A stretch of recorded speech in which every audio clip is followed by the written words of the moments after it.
dipersembahkan oleh Halo pemirsa, Anda bersama kami di program BUMN Menjawab. Saya Rati Aulia akan menemani Anda selama 1 jam ke depan. Pemirsa, sepekan ini warga Jakarta ramai menyambut kehadiran tempat baru untuk berekreasi. Gedung kantor pos era Hindia Belanda seluas 7.000 meter disulap menjadi Pos Blok Jakarta. Tempat ini menjadi multiguna dan menawarkan banyak manfaat. Berangkat dari kehadiran Pos Blok Jakarta, kami mengangkat tema pemanfaatan aset gedung heritage ratusan tahun untuk wadah kreatif UMKM dan milenial.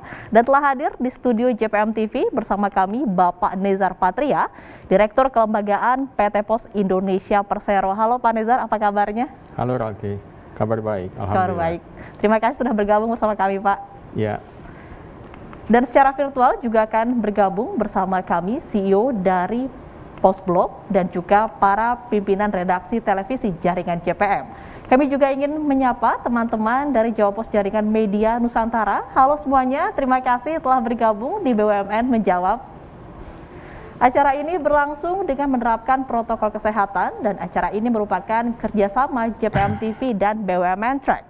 Sebelum kita memulai perbincangan, kami punya satu paket informasi terkait tema kita kali ini.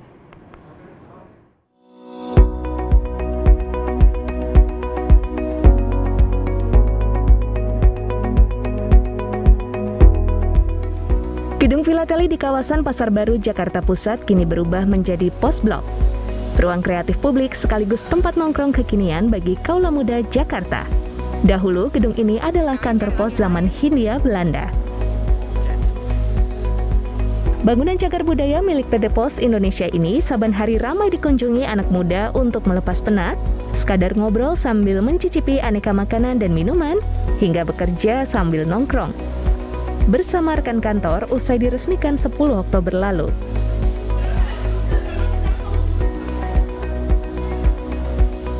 Di sini pun terdapat 22 UMKM lokal, salah satunya Soflo, yang menawarkan kemeja dan ragam aksesoris. Hasil desain para ilustrator lokal yang turut terdampak pandemi. Sebelum Pos Blok kita hanya online, jadi kita jual di marketplace gitu. Kalau menurut aku dengan adanya Pos Blok ini untuk UMKM sangat membantu ya. Jadi biasanya kan UMKM usaha-usaha kecil yang nggak ada tempat yang besar untuk produksi, untuk store-nya juga. Dengan adanya Pos Blok ini sangat membantu sih menurut aku. Kehadiran Pos Blok disambut antusias muda-mudi Jakarta. Mereka semakin punya lebih banyak pilihan tempat nongkrong, apalagi Pos Blok menawarkan suasana tempo dulu. Ini bagus ya untuk anak muda apalagi zaman sekarang yang butuh tempat nongkrong yang bisa dibilang estetik. Ya, ini salah satu tempat yang oke, yang rekomendasi buat dikunjungin. Seru sih, maksudnya di sini kan kayak di pinggir jalan, di pinggir kota juga. Maksudnya tempat yang emang semua orang bisa temuin gitu. Jadi seru aja tempat nongkrong, nggak yang mesti selalu mall, selalu di dalam. Betul. Ini seru banget sih. Tadi ke dalam juga sempat muter, walaupun mungkin karena masih baru kali ya, jadi masih agak-agak panas juga kali ya, terus rame juga. Transformasi Gedung Filateli hasil kolaborasi PT Ruang Kreatif Pos, anak usaha PT Radar Ruang Riang dengan PT Pos Indonesia dan PT Pos Properti Indonesia.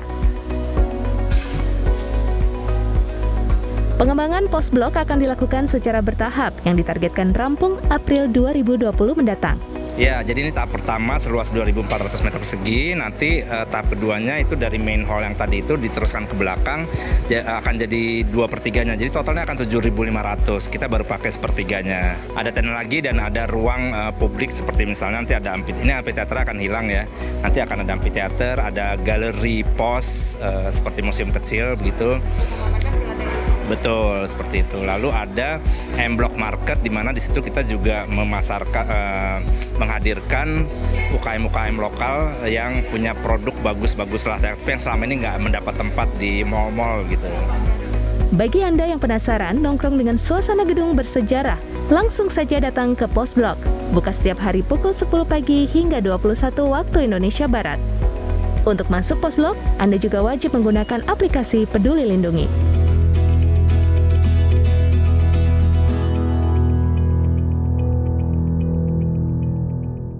Setelah melihat satu paket informasi terkait pemanfaatan aset gedung heritage ratusan tahun untuk wadah kreatif UMKM dan milenial, sekarang langsung saja kita berbincang dengan Bapak Nezar Patria, Direktur Kelembagaan PT Pos Indonesia Persero. Halo Pak Nezar, apa kabar?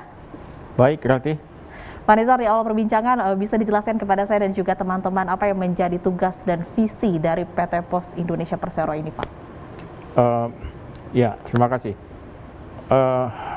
Tugas PT Pos ya tugas PT Pos melayani publik dalam soal pengantaran barang, sebetulnya itu. Kalau dulu lebih heavy kepada surat, sekarang lebih kita kasih tekanan kepada pengantaran paket ataupun barang. Kemudian visinya Pak, sebagai BUMN yang bergerak di bidang pengantaran seperti itu? Ya, visinya kita ingin memberikan layanan terbaik ya, layanan kurir terbaik. Kalau bisa ke depan, PT Pos ini akan menjadi pemain kurir ya, jasa kurir terbesar di Indonesia, dan kita juga mentargetkan menjadi pemain top untuk jasa kurir di Asia Tenggara. Itu visi kita ke depan. Oke, baik. Berdiri sejak 1746, sudah sangat lama PT Pos ini berdiri begitu. Tentu ada sejarah yang dicatatkan. Bisa dijelaskan perkembangan sejarah yang telah dilalui oleh PT Pos Indonesia seperti apa, Pak? Ya, memang perjalanan yang cukup panjang ya, 275 tahun sejak zaman kolonial. Secara profesional usaha pos ini ya, bisa kita katakan demikian. Tetapi pos di bawah Republik ya sejak tahun 1945-an lah, setelah pengambil alihan usaha pos oleh kaum Republik ya pada waktu itu. Nah, sejak itu ada banyak tantangan buat pos, tantangan-tantangan yang sifatnya perubahan-perubahan makro lah, bisa dibilang begitu. Misalnya perubahan dalam soal teknologi ya, perubahan dalam soal teknologi. Pos pernah juga bersatu dengan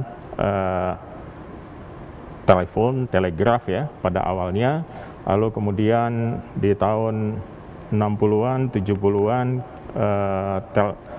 telepon ini berkembang ya, lalu menjadi perusahaan sendiri, jadi yang namanya Telkom ya sekarang. Nah, lalu kemudian Pos mencoba menjawab tantangan-tantangan yang baru dengan munculnya internet misalnya gitu, dan internet ini mendisrupsi dengan cukup signifikan terhadap core bisnis Pos sendiri ya. Dan itu bukan terjadi di Indonesia aja, tapi secara global disrupsi ini membuat semua perusahaan pos di dunia mengubah dirinya. Kenapa? Karena seperti kita tahu dengan internet orang bisa mengirim surat lewat email gitu ya, dengan platform katakanlah misalnya Google Mail, Yahoo dan lain sebagainya, sehingga orang tidak lagi menggunakan jasa pengiriman surat secara fisik gitu. Nah, ini tentu saja mendisrupsi core bisnisnya pos di seluruh dunia. Nah, tapi jangan lupa bahwa pos tidak hanya mengantarkan surat sebetulnya, tapi ada jasa lain yang diberikan, yaitu jasa layanan keuangan ya, atau giro atau gyro ya gitu. Nah, giro ini kemudian banyak dikembangkan dengan bantuan teknologi juga. Kita memberikan jasa layanan keuangan yang lebih masif gitu. Dan di sejumlah negara di dunia sekarang juga bertumbuh kepada jasa layanan keuangan ini daripada mengantarkan surat ya, karena surat sudah bisa digantikan dengan email tadi itu. Nah, kita lihat misalnya Pos di Jepang, mereka membangun Pos Bank gitu ya, Japan Post Bank yang cukup kuat. Di Australia juga demikian, sejumlah negara Eropa dan juga India ya melakukan hal yang sama. Dan kita di Indonesia juga mengalami transformasi yang hampir sama jalannya dengan kantor-kantor pos lain di seluruh dunia gitu loh. Nah, jadi di Pos Indonesia selain tadi ada jasa kurir, kita juga adalah jasa logistik, lalu jasa layanan keuangan, dan lalu kemudian yang terakhir adalah properti. Ini menjadi 4 portofolio Pos Indonesia gitu. Oke, PT Pos terus berkembang untuk mengikuti tuntutan zaman begitu ya Pak? Betul. Coba kita masih akan berbincang. 11 Oktober lalu, Ruang Kreatif Publik Pos Blok Jakarta diresmikan pembukaannya oleh Menteri BUMN Erick Thohir. Ada apa saja di Ruang Kreatif Publik Pos Blok Jakarta? Informasinya setelah jeda berikut ini. Didukung oleh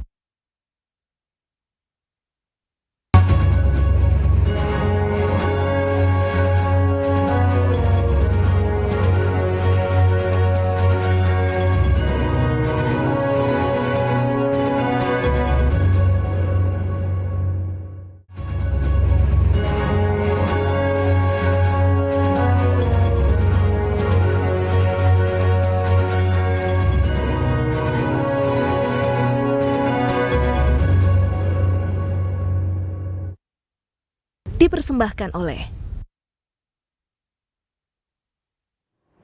Ruang Publik Pos Blok Jakarta milik PT Pos Indonesia Persero berdiri dengan memanfaatkan gedung filateli di Jakarta Pusat. Tempat ini menawarkan berbagai manfaat dan kita langsung saja tanyakan kepada Bapak Nezar Patria, Direktur Kelembagaan PT Pos Indonesia Persero. Pak, boleh diceritakan nih apa ide awalnya sampai hingga dibentuknya Pos Blok ini? Ya, ini memang satu gagasan hasil brainstorming lah ya di BOD PT Pos dan juga anak perusahaan PT Pos, PT Pos Properti Indonesia. Kita punya banyak sekali aset peninggalan ya, peninggalan sejak zaman kolonial ya. Sebagian dari gedung-gedung yang dimiliki oleh PT Pos adalah heritage sifatnya. Jadi beberapa malah dilindungi oleh Undang-Undang Cagar Budaya gitu. Ide untuk membuat pos blok ya di kantor pos filateli di Jakarta di Pasar Baru itu tercetus ketika kita melihat gedung pos filateli ini kelihatannya punya potensi besar tapi tidak dimanfaatkan karena lokasinya sangat strategis ya di tengah kota, itu masuk ring 1 lah bisa dibilang demikian ya. Dan kita lagi mencari bentuk. Sebetulnya sebuah bangunan kuno ini enaknya dibikin apa gitu. Nah, terjadi diskusi dan kemudian ada ide untuk memanfaatkannya sebagai ruang kreatif gitu ya, kreatif hub gitu. Nah, sebetulnya anak perusahaan kita PT Pos Properti Indonesia sudah lama juga berkecimpung di bidang ini gitu ya. Beberapa gedung-gedung pos yang ada di Pulau Jawa itu disulap oleh PT PPI ya sebagai misalnya co-working space dan ruang kreatif gitu ya untuk audiens ataupun pengunjung di sejumlah kota. Tapi kita melihat yang di Jakarta ini sangat unik gitu, sangat unik gedungnya kandungan sejarahnya itu cukup kaya gitu ya, kaya, konon dibangun selama 27 tahun kantor pos filateli yang ada di Pasar Baru itu 27 tahun, sekitar tahun selesai sekitar 1927 gitu, dan bentuknya juga asik gitu ya, ya memang digunakan sebagai kantor pos sejak zaman kolonial.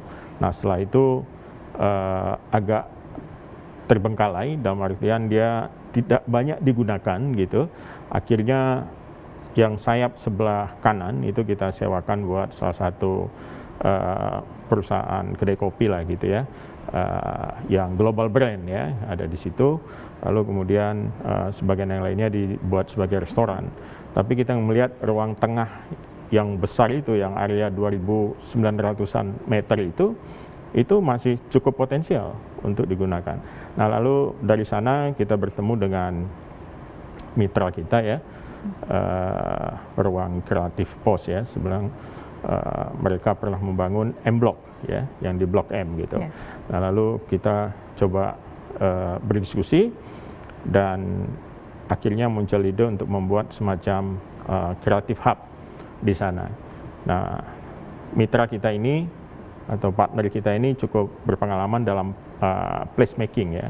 Jadi gimana mengubah satu tempat sehingga dia sesuai dengan fungsi yang diinginkan gitu.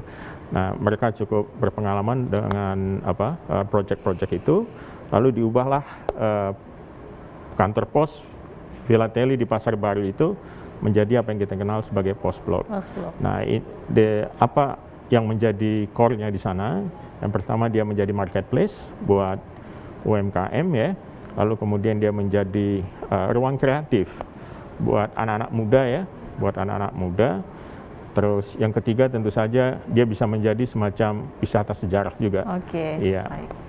Ngomong-ngomong soal pos blok, sebenarnya ada apa aja Pak di sana Pak? Kalau misalnya saya datang ke sana nih, ada apa aja yang bisa saya temui di pos blok?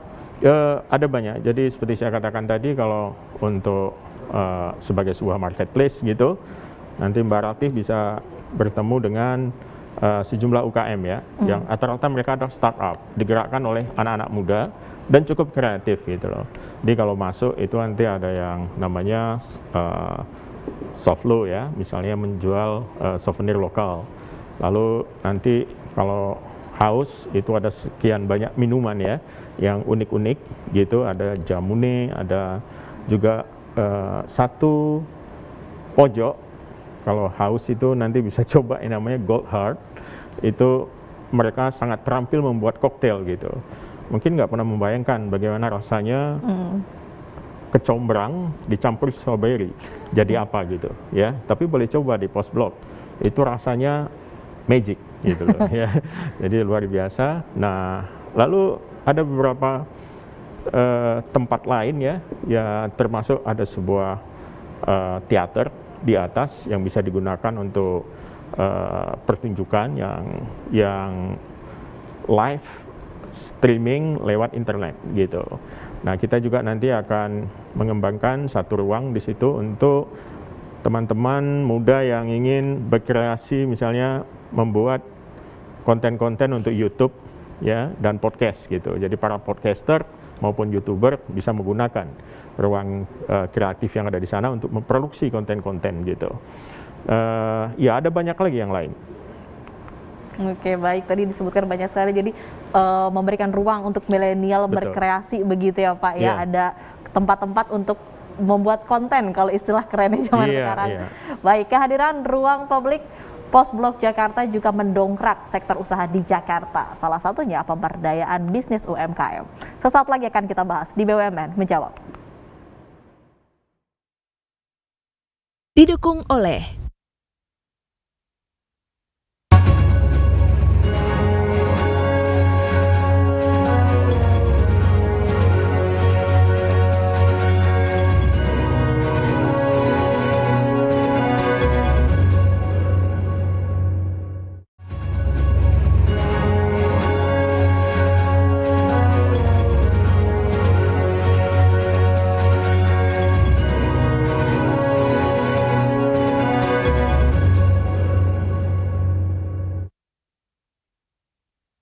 dipersembahkan oleh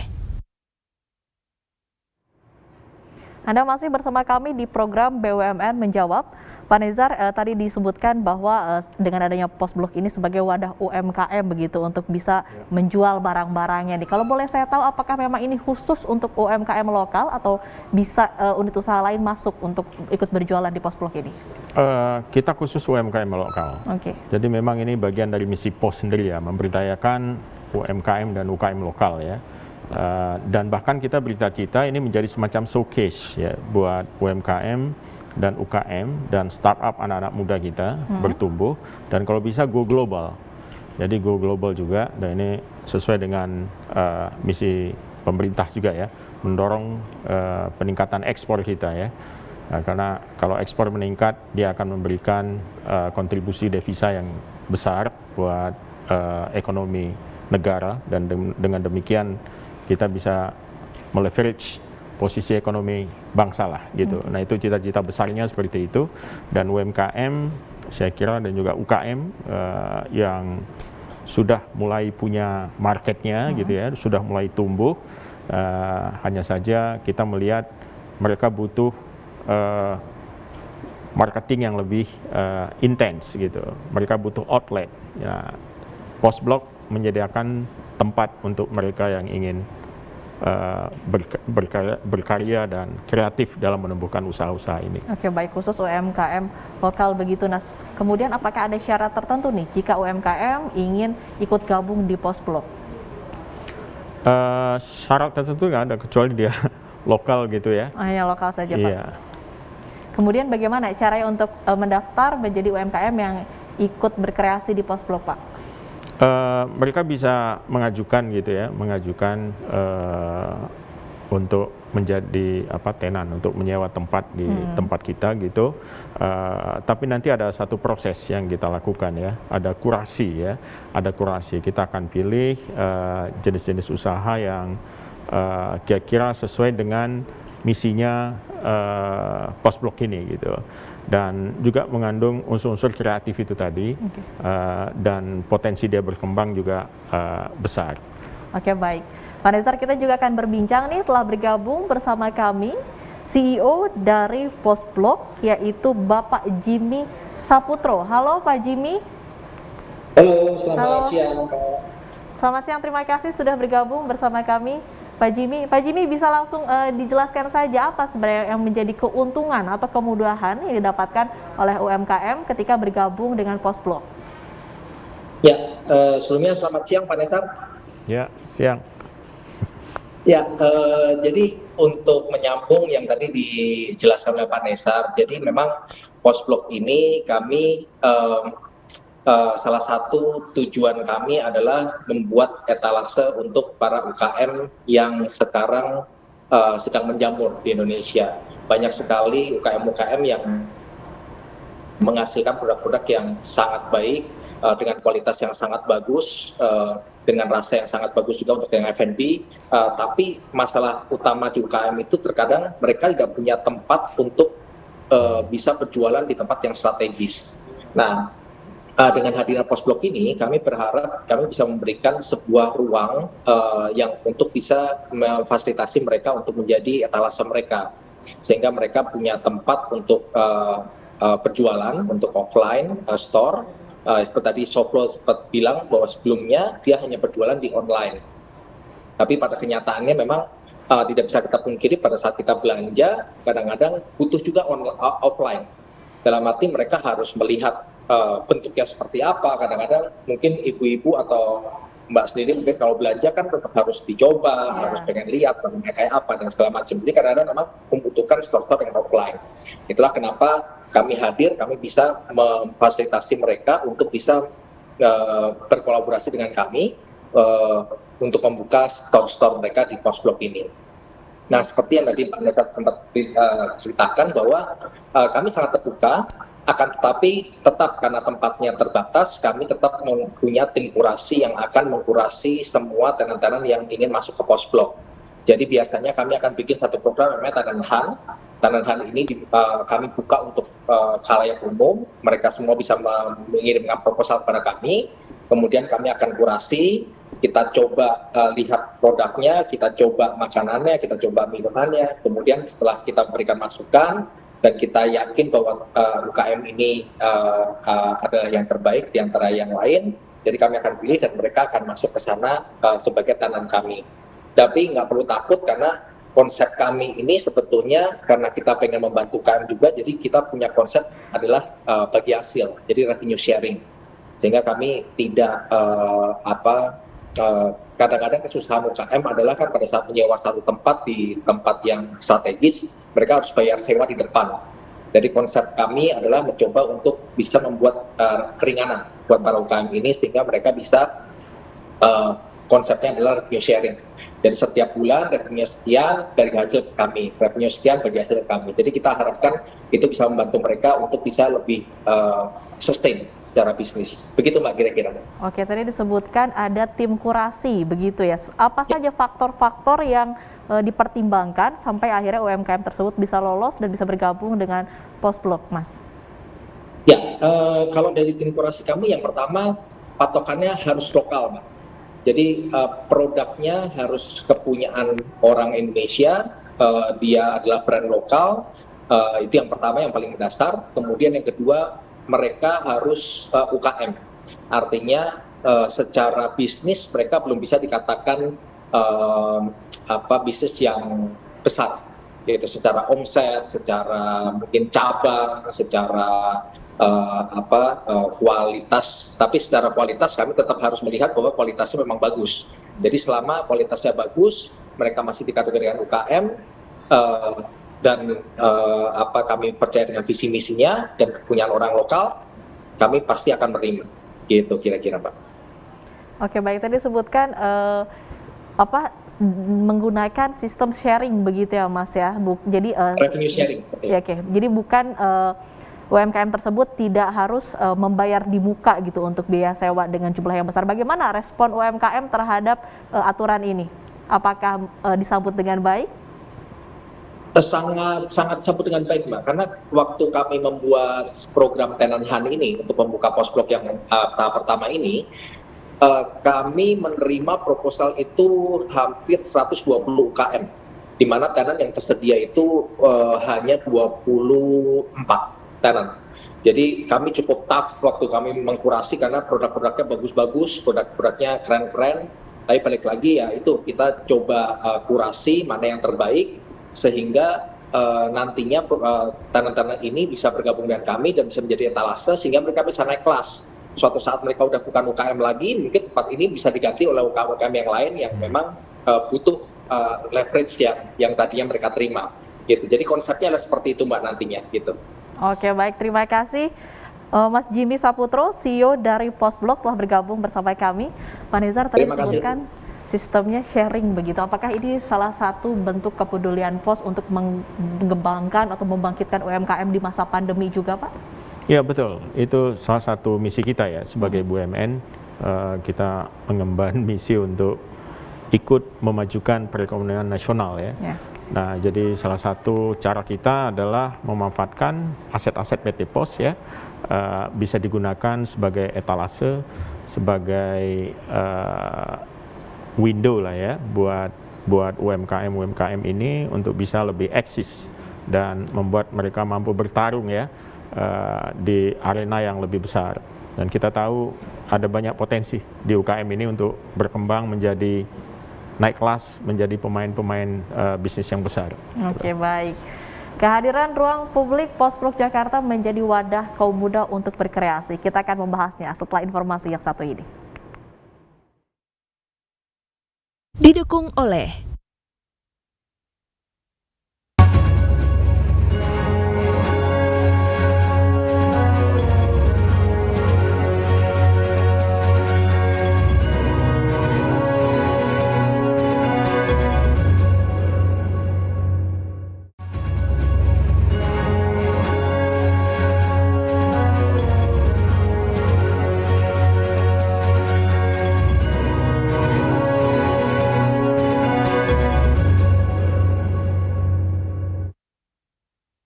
dipersembahkan oleh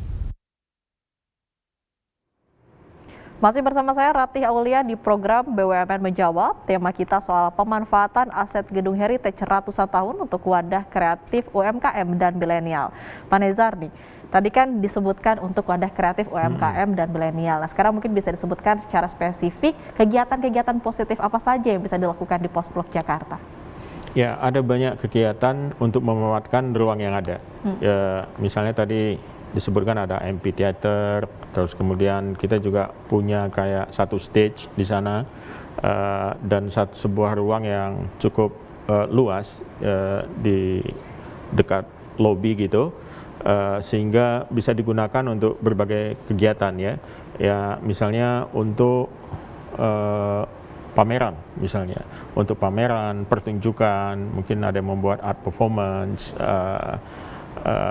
juga untuk misalnya belajar ya, belajar dalam artian melihat bagaimana UKM ini bergerak gitu ya, belajar bisnis misalnya gitu ya, atau juga mengamati ruang yang ada di sana sebagai pembelajaran tentang arsitektur misalnya gitu. Karena ada banyak sudut-sudut di Postblok ini yang cukup unik gitu ya, termasuk juga konstruksi-konstruksi yang jadul gitu, yang sekarang dilindungi ya dengan undang-undangan cagar, dan cukup menarik menurut saya sebagai belajar sekaligus having fun gitu ya di sana. Oke, baik, banyak sekali manfaat yang bisa dilakukan, manfaat yang didapatkan jika kita bermain ke Postblok. Dan telah bergabung juga bersama kami ada pimpinan redaksi TV Jaringan JPM, ada Mbak Susan Oktaria, pimpinan redaksi PAL TV Palembang. Halo Mbak Susan, apa kabar? Terima kasih sudah bergabung kembali bersama kami. Ya, halo, assalamualaikum warahmatullahi wabarakatuh. Ya, terima kasih untuk kesempatannya Mbak Rati. Oke, Mbak Susan, bagaimana tanggapan Anda, tanggapan media terkait dengan pemanfaatan aset gedung Heritage Pos sebagai ruang publik? Dan jika ada masukan ataupun saran kepada PT Pos, ada Pak Nezar di sini, silahkan. Oke, terima kasih Mbak Rati. Ini luar biasa sekali ya, saya memberikan apresiasi yang sangat luar biasa untuk PT Pos Indonesia yang telah memberdayakan aset-aset, ini kan aset ya, gedung-gedung heritage itu adalah aset. Dan itu adalah jejak warisan dari Indonesia kayak gitu. Kalau ada kayak di luar negeri itu kan gedung-gedung heritage-nya itu benar-benar dijaga dan dirawat. Dan sayangnya di Indonesia itu tidak terlalu dijaga dan dirawat, hanya beberapa lah yang dipakai kayak gitu. Seperti kayak di Palembang saja itu ada gedung ledeng yang dijadikan kantor wali kota Palembang. Ini saya mengapresiasi jika PT Pos Indonesia bisa juga melakukan hal yang sama untuk kota Palembang, karena banyak sekali aset gedung-gedung bersejarah di Palembang yang terabaikan, yang tidak digunakan, yang kalau kita bilang, kalau orang Palembang bilang itu menjadi sarang hantu nih Pak. Nih, semoga di Palembang juga diberikan kesempatan agar seperti yang kemarin ada gedung Jacobson, Bapak boleh searching gedung Jacobson itu benar-benar ada di wilayah yang sangat dekat sekali dengan tempat wisata. Ini Postblok ini menurut saya juga ini sangat luar biasa sekali karena bisa menjadi jembatan dan menjadi wadahnya para UKM. Seperti kita ketahui, jika pandemi ini sangat memberikan dampak yang luar biasa kan, salah satunya juga para UKM dan PT Pos ini merangkul para UKM, dan semoga ini tidak hanya di Jakarta tapi juga di daerah-daerah lain Pak kayak gitu, dan semoga semakin banyak ruang kreatif yang dibuka kayak gitu kan. PT Postblok ini kan menjadi tempat wisata kuliner, ruang kreatif, menjadi bisa segala aktivitas dilakukan di sana. Nah, yang ingin saya tanyakan juga nih Pak, ini kan setelah dibuka tanggal 10 Oktober lalu, ini bagaimana nantinya agar tetap ramai Pak kayak gitu, dalam artian tetap dikunjungi dan UMKM-nya semakin lebih banyak dan lebih hidup lagi, gitu sih Pak. Oke, baik, terima kasih Mbak Susan. Pak Nezar, bisa langsung dijawab kapan kira-kira bisa ada juga di Palembang dan gimana caranya biar Postblok ini tetap ramai? Iya, terima kasih Mbak Susan ya. Jadi setelah Jakarta kita melihat antusiasme yang cukup besar ya terhadap Postblok. Dalam plan kita memang ada 3 kota sebetulnya sebagai tahap awal.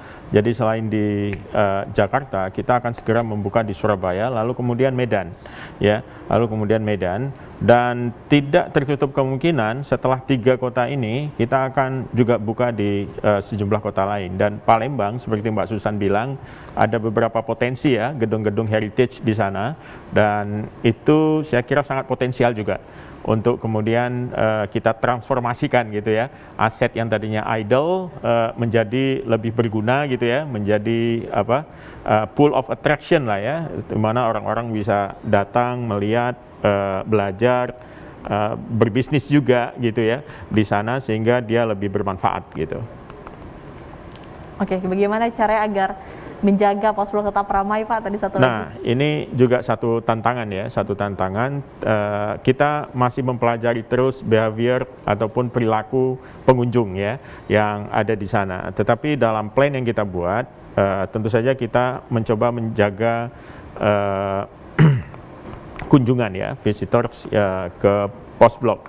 Ada sejumlah strategi yang dibuat di sana, termasuk terus-menerus membuat Postblok ini menjadi pusat perhatian yang positif ya. Jadi misalnya kita membuat calendar of event yang memang sudah diatur sejumlah kegiatan-kegiatan yang mampu menarik pengunjung gitu. Entah itu eksibisi, entah itu ada inovasi-inovasi baru dari UKM-UKM ya yang menjadi tenan-tenan kita di sana. Dan kita juga cukup intens, setiap UKM ini kelihatannya mereka juga punya fansnya di sosial media. Nah, jadi memang marketing yang dibuat oleh generasi baru dalam bisnis ini ya, mereka memang menggunakan sosial media secara masif gitu. Jadi kalau kita lihat kerumunan-kerumunan yang ada di Postblok, mungkin kita terkejut gitu. Kita merasa nggak pernah pasang iklan, nggak pernah apa segala macam gitu. Tapi rupanya itu lewat sosial media mainnya. Dan alhamdulillah pengunjungnya sekarang ya sekitar 4.000-an setiap hari gitu. Oke, baik. Bagaimana Mbak Susan? Ya, terima kasih. Ditunggu ya Pak di Palembang. Siap. Oke, baik. Terima kasih telah bergabung bersama kami, pimpinan redaksi dari PAL TV Palembang, ada Mbak Susan Oktaria. Terima kasih Mbak Susan, sehat selalu. Ya, terima kasih Mbak Rati. Sehat selalu juga. Oke, baik. Ruang publik Postblok Jakarta merupakan bentuk inovasi dan transformasi di PT Pos Indonesia Persero. Strategi Jitu dalam mengembangkan aset dan bisnis PT Pos Indonesia sebagai badan usaha milik negara BUMN. Kita akan jeda. Didukung oleh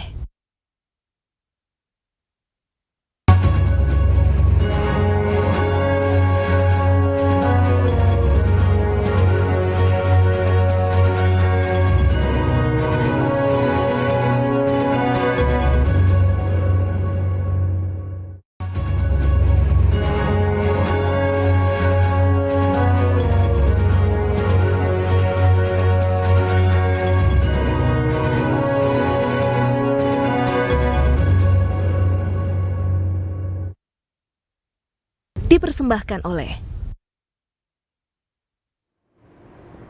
Anda masih menyaksikan BUMN Menjawab bersama saya, Ratih Aulia. Pak Nezar, sebagai perusahaan yang berdiri sudah cukup lama atau sangat lama, tentu PT Pos melakukan inovasi dan juga transformasi. Bisa disebutkan apa saja inovasi yang telah dilakukan oleh PT Pos? Ya, betul sekali. Saya kira kita nggak boleh berhenti berinovasi ya. Kalau nggak kita akan die gitu ya. Nah, jadi dalam menghadapi tantangan-tantangan, terutama di abad digital sekarang ya, PT Pos mencoba menjawab tantangan-tantangan itu, termasuk dalam memperbaiki quality service-nya, ya, mutu layanan. Nah, antara lain kita juga melakukan digitalisasi di platform-platform layanan kita. Jadi layanan kurir kita meluncurkan yang namanya Pos Aja, ya, itu satu aplikasi di mana para pengguna yang ingin mengirimkan paketnya, barang dan lain sebagainya macamnya itu bisa masuk ke dalam aplikasi Pos Aja, barangnya juga bisa di pick up gitu ya. Terus kemudian bisa memilih sendiri paket-paket yang kita tawarkan, paket-paket layanan yang kita tawarkan. Lalu kemudian juga di jasa layanan keuangan kita punya yang namanya Postpay ya. Postpay itu platform digital untuk layanan transaksi keuangan. Jadi dengan Postpay ini mirip seperti digital payment yang lain gitu ya. Bisa digunakan untuk segala macam jenis pembayaran ya.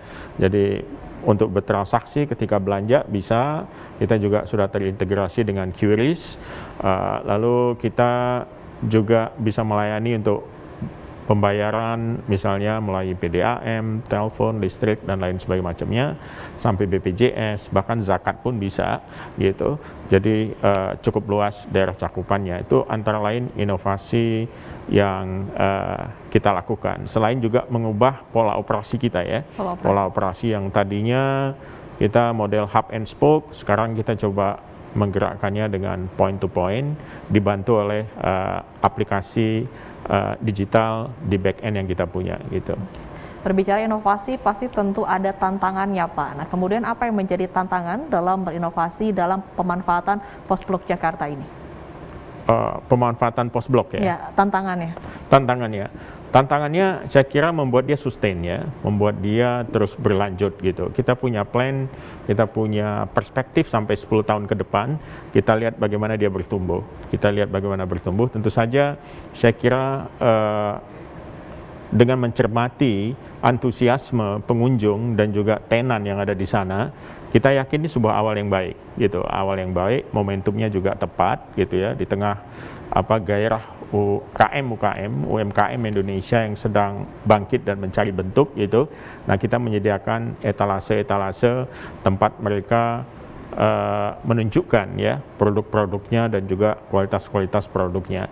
Nah, saya kira selama gerak dari bisnis yang dilakukan oleh UMKM dan UKM itu terus bertumbuh, Pos Blok akan terus relevan gitu. Oke, Pos Blok ini dibuka di era pandemi, tentu bukan hal yang mudah begitu ya Pak ya. Apa yang menjadi tantangan dan strategi dari Pos Blok ini agar bisa ramai di tengah pandemi namun tetap aman?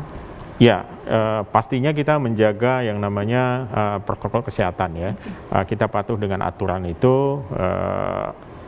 Setiap pengunjung itu wajib mengisi Peduli Lindungi ya, aplikasi itu tidak ada kompromi untuk soal itu. Kita cukup ketat, lalu menggunakan masker dan lain sebagainya.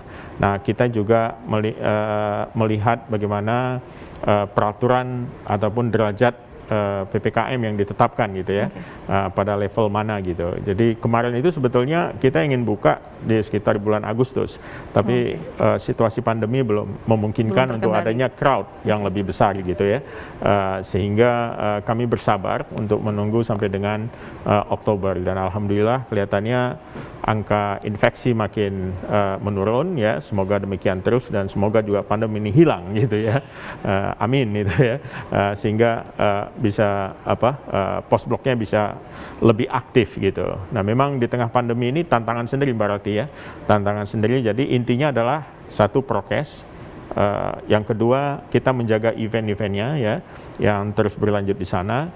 Terus yang ketiga yaitu kurasi terhadap UKM-UKM terus kita lakukan ya, untuk menghadirkan UKM-UKM yang kreatif dan sesuai dengan apa yang diinginkan oleh pasar saat ini. Baik, tadi disebutkan di awal perbincangan ada 4 unit usaha dari PT Pos ya Pak ya. Nah, ke depan apakah ini akan juga ditambah untuk inovasi baru atau seperti apa? Enggak, jadi inovasi yang kita lakukan di Pos Blok itu bagian dari inovasi di portofolio properti. Ya, jadi kita punya banyak aset dan kita coba transformasikan agar dia tidak idle, agar dia lebih punya nilai guna gitu ya. Kita utilisasi dengan berbagai macam inovasi. Salah satunya adalah membuat Pos Blok ini. Ada beberapa inovasi lain yang sedang kita pikirkan, bagaimana memanfaatkan aset-aset ini. Ada 3 juta meter persegi tanah yang kita miliki di seluruh Indonesia, atau 30.000 hektar. Jadi ini adalah satu potensi yang cukup besar yang sedang kita pikirkan, kira-kira bagaimana bisnis model yang mau kita terapkan gitu. Oke, inovasi terus dipikirkan agar tidak tertinggal zaman gitu PT Pos Indonesia. Baik, tetaplah bersama kami di BUMN Menjawab. Didukung oleh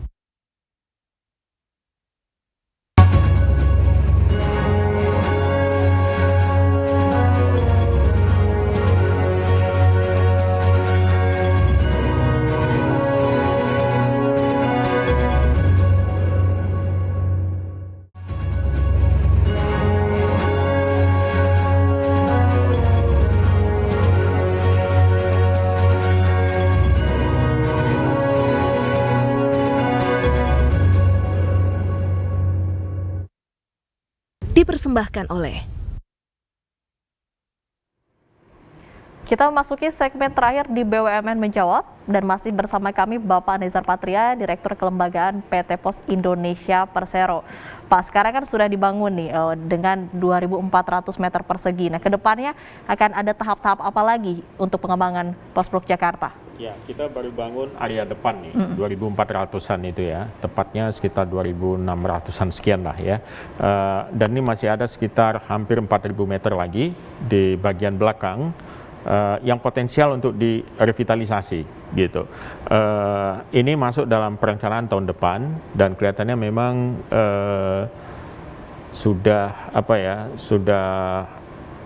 cukup cukup syarat untuk dikembangkan. Karena apa? Yang pertama, di area yang sekarang lagi eksis ini sudah kelihatan sempit gitu loh, karena pengunjungnya ramai sekali, jadi terlihat terlalu sesak gitu ya, sehingga ada kemungkinan untuk pengembangannya sedang kita dalami gitu ya, sedang kita dalami dengan mitra. Nanti kita lihat termasuk juga konsep apa yang akan kita tawarkan di stage kedua ini. Oke, baik. Tadi kan disebutkan juga oleh Bapak akan dilakukan pengembangan ke daerah-daerah lain seperti ke Surabaya dan juga Medan. Nah, progresnya sudah sampai mana, Pak?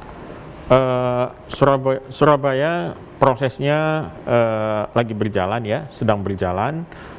Studinya sudah kita buat. Di awal tahun depan insya Allah kita sudah mulai, pembangunannya sudah dimulai.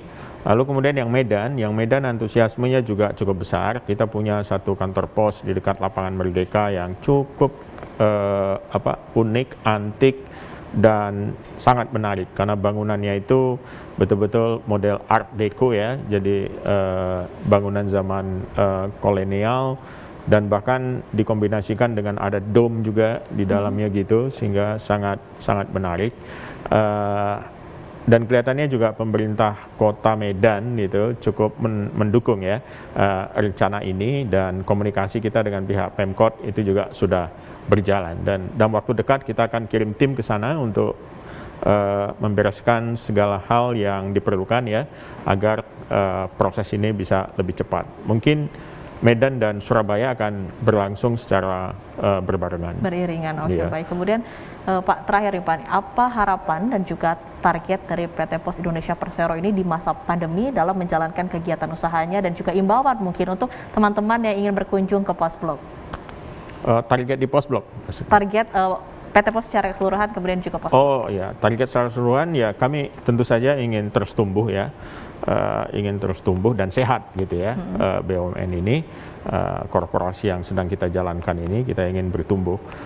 Bertumbuh di tengah pandemi ini memang satu challenge, tidak mudah ya.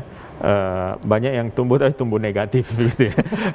Jangan sampai ya Pak. Iya, jadi kita coba tumbuh positif gitu dan sehat.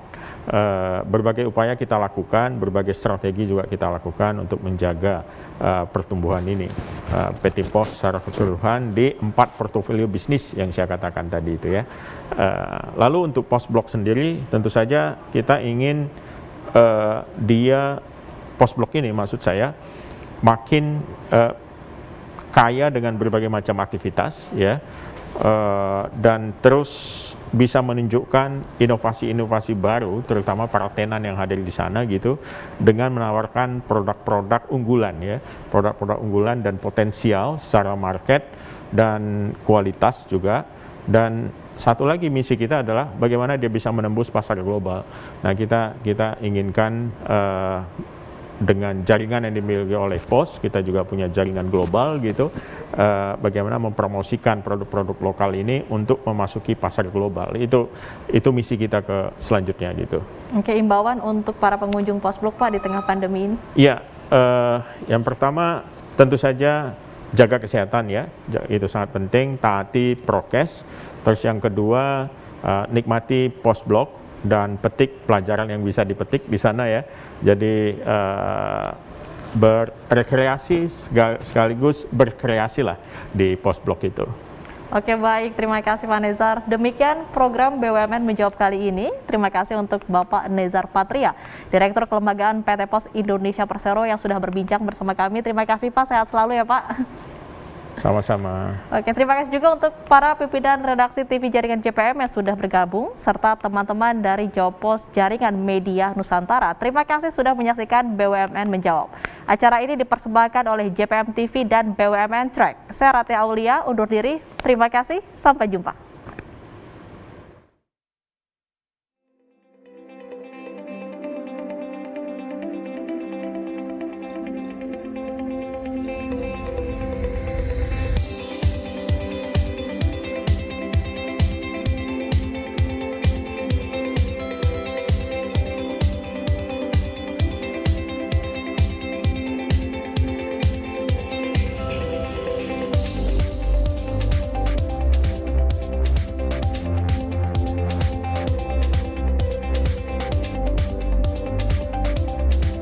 Didukung oleh